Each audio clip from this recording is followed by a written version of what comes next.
I ain't gonna do it. Harris stood by the side of the barn, looking at the wire that came from an insulator near the door and led out to the pasture. Newt had turned the pigs out into a part of the cow pasture to root and dig for a while. Rather than put up hog fence, he bought a battery-operated electric fencer and some insulators and wire. Inside the barn, he put a dry cell 6-volt battery and the fencer to keep them out of the weather, then bought the wire out through a hole. We had half a good day watching the sows figure the wire out. They learned fast, and one of them, old Gertie, learned that on the first day to cake mud on her head and let it dry, and then push at the wire with the dry mud insulator to get out of the pasture and into the cornfield. The chickens hit it a few times, squawking and jumping with feathers flying, and even Buzzer, our cat, accidentally brushed the wire. When it popped him, he took it as an attack and went after it, meow, which of course made it worse and made him more angry, so that he attacked harder, biting and clawing at the wire until finally he admitted defeat and walked away from the fence. Every hair on his body was straight out, and I believe if anybody had crossed him right then, he would have killed him. It was while Buzzer was fighting the wire that the idea came. We had tried touching it with the backs of our fingers and pieces of grass, but the results were inconclusive. I had always been of a scientific nature, believed in the worth of experiments, and I wondered what would happen, watching Buzzer the cat and the fence at war, if somebody actually peed on the wire. Specifically, I wondered what would happen if Harris peed on the wire. I knew it would not be an easy experiment to conduct and set about doing it carefully. The subject would be reluctant, downright negative, as it turned out, and there would have to be some form of inducement so attractive that it would overcome the reluctance. As it happened, I had the dirty pictures. The power of these pictures to control and induce were beyond question. I believe if given enough of them, Harris would have walked into a bonfire. Indeed, I would have done the same thing. The quality of the pictures wasn't great.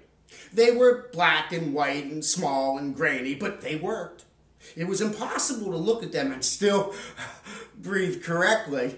My dilemma was mostly one of quantity. I knew I could get the experiment to work, but with how much effort? How many pictures would it take?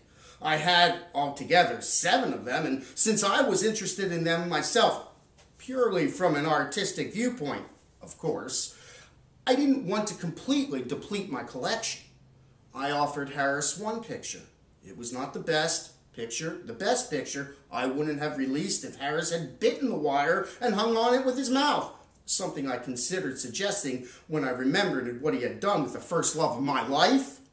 But it was a good picture, accurate in detail and fundamentally sound as far as composition and educational benefits were concerned, and far-reaching in its ability to promote advanced stages of hyperventilation.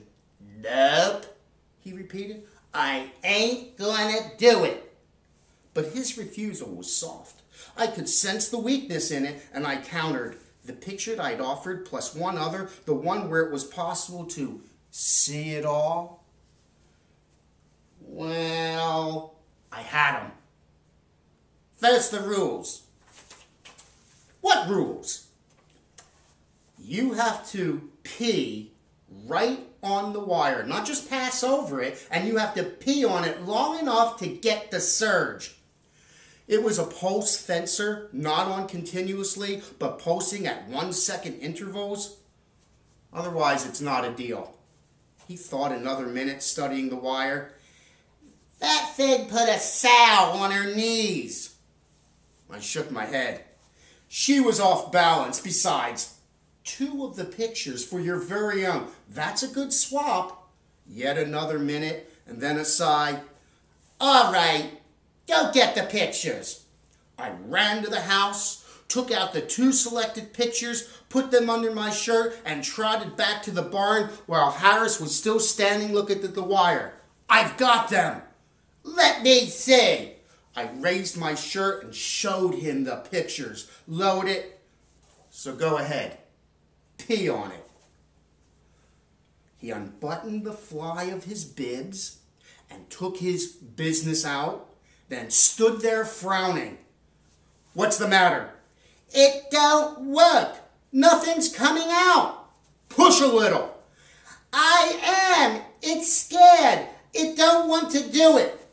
If you don't pee on the wire, the deal is off. I reminded him, thinking it would prompt action. I know. It just won't work. His frown deepened. It's like it knows what's coming and don't want to do it. 2 pictures. I'll have to lie to it. Lie to what? My business. I'll just have to lie to it and start peeing over here, then swing around, make the dumb thing think everything is all right. He turned sideways, aimed away from the fence, and in a moment it started. So turn, I said, before it's done. It ain't that easy. Something in me won't let it happen. Ah, heck, you're gonna run out. No, I'm holding her back. Here, now. He turned slowly until the stream of urine was only inches away from the wire, hung there for a second, then hit the wire. There, he said. Now are you happy? He had crossed the wire between pulses when the electricity wasn't moving through the wire and the pulse hit him halfway through the word happy.